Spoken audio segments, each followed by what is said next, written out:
Hello everybody, my name is Kara, and today I'm here with some feminist fantasy recommendations. I want to say thank you to Claudia from Spencer's Library for suggesting this topic for me to do, and thank you so much because I feel like I have this vague memory of writing an idea like this down somewhere, but of course I can't find it and I had completely forgotten about it until she brought it up, so thank you, Claudia.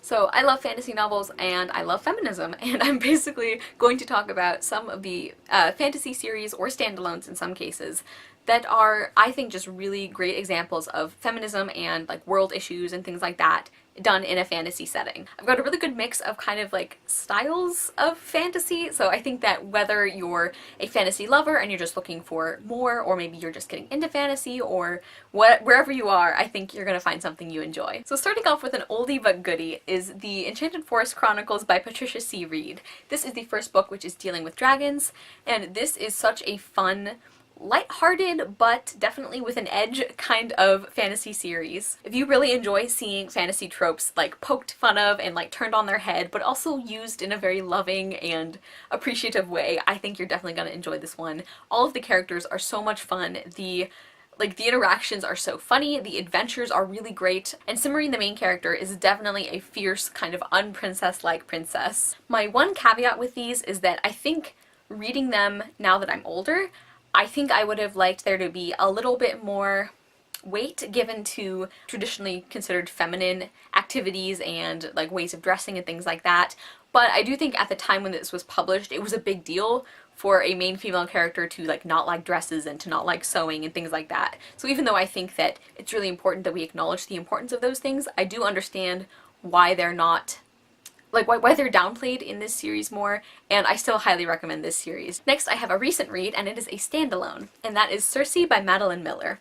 I just adored this book so much. It's a very interesting mix of genres because there is magic, so it's, you know, kind of a fantasy, but it's also like very mythological, very like history based too though. Like you can definitely tell that Madeline Miller did her research on these on these old sources. I think if you like a lot of, you know, action and like dramatic battles and things happening like that, this might not be the one for you. But if you're really a character-focused reader, and especially if you connect to Circe, the main character, like I did, I think you're going to just adore this book because she is such an incredibly strong person, and really the entire book is her journey to accept herself and to like start to appreciate the like talents she has and like the world she lives in. This is just such a fantastic feminist story, and especially in the way that it reclaims this female character of Circe, who is kind of pictured as the villain in a lot of texts, or in a lot of like discussions. She's considered like one of the villains that stops Odysseus from getting home, and after reading this book you might feel a little differently about that, and I just cannot recommend this one highly enough. The writing is simply gorgeous, and the way that Madeline Miller like wins you over with certain characters or with certain events is just unbelievable, and this is definitely one of my favorite books of the year. Next, I have Marisi and Noundel, which are the first two books in the Red Abbey Chronicles, and these are by Maria Turcheninoff, and the translation is by A.A. Prime.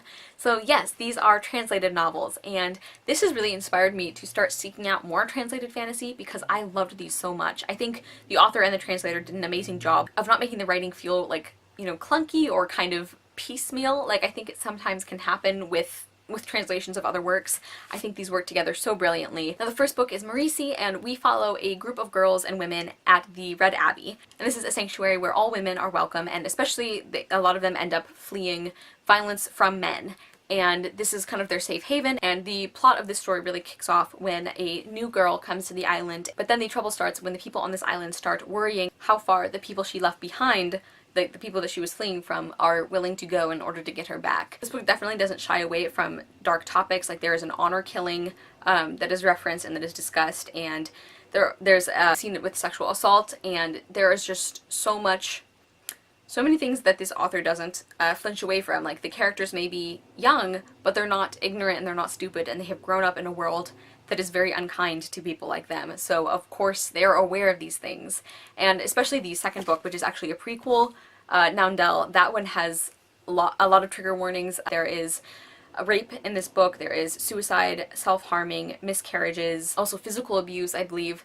There's a lot of like heavy content in these books, so definitely be aware of that going in. But I think that if you can read these safely, this is such a phenomenal series. It's so important. I think the way that the author handles these unfortunately very real world issues in a fantasy setting is so well done. The characters are fantastic. Like, I was so impressed with how quickly I bonded with all of these women, and especially in Nandel, because you get multiple narrators. I think there's like 7 or 8 women, and believe it or not, you feel all of their distinct voices, and I think that is so incredible. And I just love the female friendships in these books, especially in Marisi, and I'm just really eagerly awaiting the 3rd and final book. I really, really hope you guys will check these out because, you know, translated novels don't get the same amount of publicity, you know, that I think other books do, and these are just such fantastic high-quality fantasy. Next is a trilogy that I love very much but haven't talked about in a while, and that is the Graceling series by Kristin Cashore. This is a companion series, so each book follows a different main character, but they are, I do think you should read them in sequence. And I actually did a full spoiler-free review on this first book, so I will link that down below in case you want more like detail on what I loved about it and like kind of what the premise is. This can be kind of a polarizing series, and I do address this a little bit more in depth in my review. But one of the issues I think people tend to have with it is the unconventional approach or perception of marriage and children. And I really didn't have a problem with that, because I think that it's made very clear that the characters are responding this way because of the world they live in. Like, I don't personally think Kristin Cashore is saying, like, marriage is terrible and no one should get married, or, like, having children is terrible and, like, you shouldn't do that. I don't think she's saying that at all. I think that for the situations that her characters are in, it really makes sense why they feel the way they do. And I also really like that the different main characters, and some of the side characters too, all these women feel very differently about marriage and children. Like, some of them are in favor, some of them aren't, some of them are in committed monogamous relationships, but they're not, and they have no intention of getting married. I think that there is such a variety of perspectives there. Anyway, that's my kind of little spiel on why I don't think these books are like anti-marriage or anti-children or anything. So moving past all of that, I think the world building in these books are so interesting, and like the magic system, or I guess you could call it that. People are graced with these certain abilities, and our main character Katsa is graced with killing. And then this book kind of gets set off with this road trip that turns into like this political drama unfolding, and I just love this series so much. I think that's pretty well exemplified by the fact that I adored this first book, and basically like a huge chunk of it is essentially a road trip or like a traveling scene, and I hate those in general, but I loved the characters so much, and I loved the world, and just everything about this book really worked for me.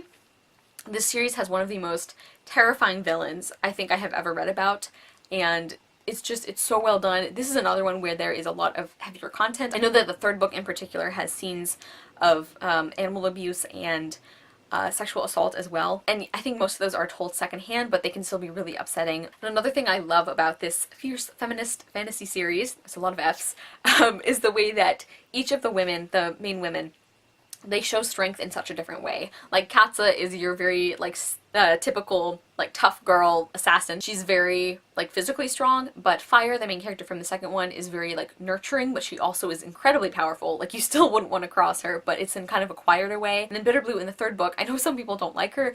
I loved her so much. I really connected with her. I was really so invested in her, and she is really coming into her own as a political strategist and as a very, like, clever person, and she is scared sometimes, you know, she's trying to figure out some things as she goes along. She does sometimes make mistakes, but I just love the way that all of these women are given their own way to shine, and that it really is such a good example of how there are so many different ways to be a strong woman or just a strong person in general, and I just love these books. And the last book I'm going to talk about today is another kind of standalone, sort of, and that is 1,000 Nights by E.K. Johnston.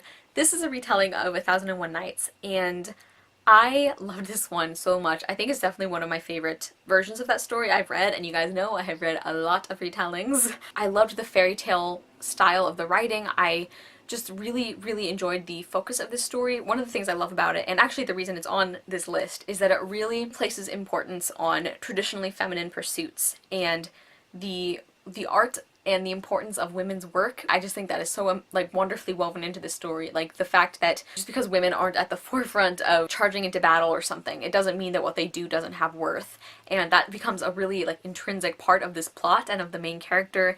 And this one is a little harder to recommend to people because it's a very unusual style of book, I think. Most of the characters are not named. This book is really told as like a legend that has been passed down, you know, from generations and everything, but I really enjoyed it. And I also think you would enjoy this one if you really don't like romance in your books.